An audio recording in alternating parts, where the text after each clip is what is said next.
talk about something I've been wanting to talk about for a while.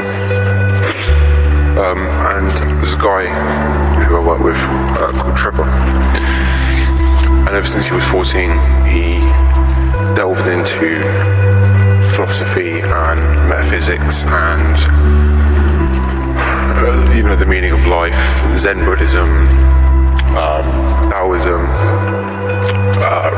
just understanding religions, trying to obtain a higher self that he'd read about, whatever. And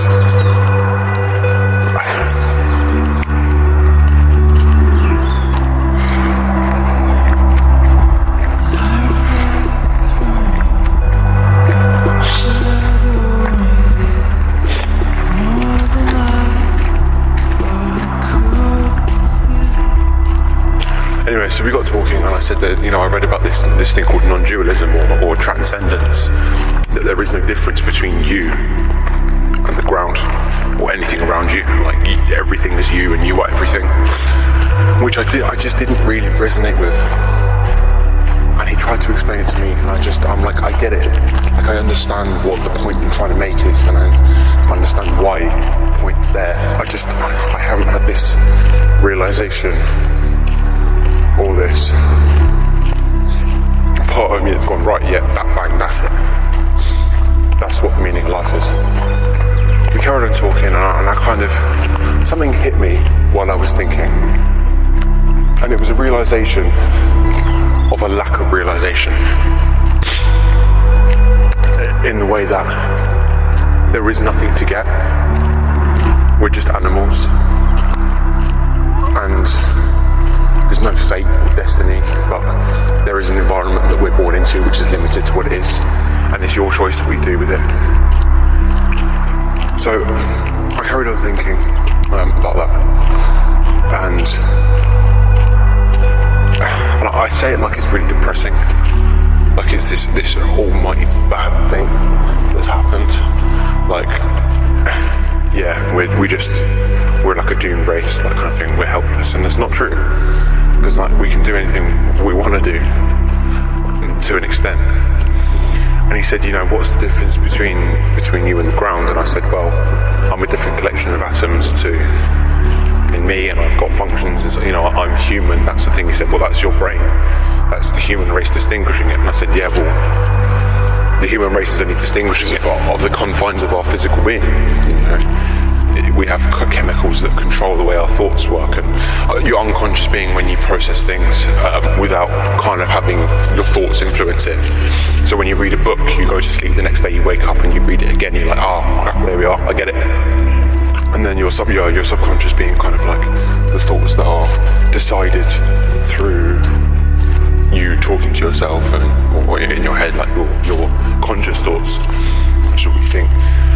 There's all this chemical stuff that goes on, and that's what confines you to the way you see the world. And then we got on to, he said, close your eyes, can you feel your fingers? I said, no. He said, there you are, that's the answer. I went, is it? I don't get it. I don't get it. And for some reason I thought I was just fucking crazy. And I said, the only reason I can't feel my hands is because there's a comparison to what I've already seen. Because and then at that point it hit me, I was like, if I'd never had any senses, I would never have had any perception of what anything is, and therefore I wouldn't have had to get anything. If I was born with no touch, no sense of smell, no sight, no hearing, nothing, just my conscious, I'd have nothing to compare it to. My thoughts wouldn't be there, or they would be there, but they wouldn't be there. Because when you think in your head, you think you think in your own voice.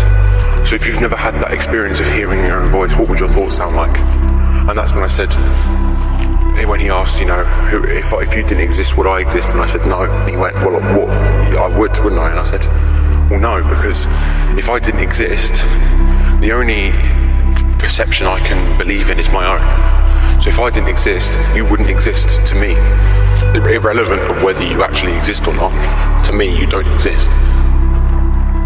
And he was like, oh, okay. And that's when I said to him I said I had this theory of, of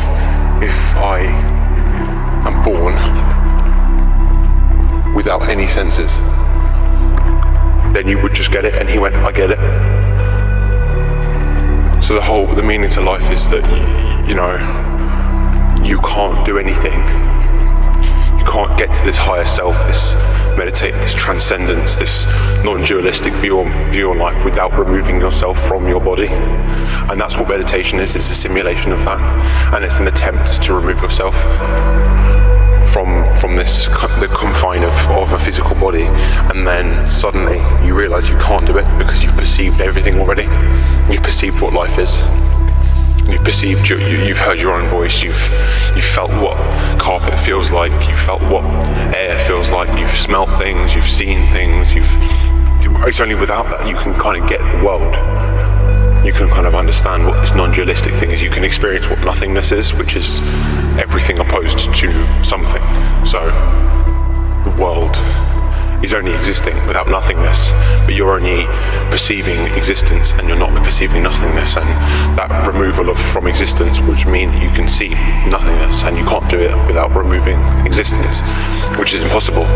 So the realization that I came to was, I can't do anything without removing that, and it's impossible for me to do that, so why not just get on with life?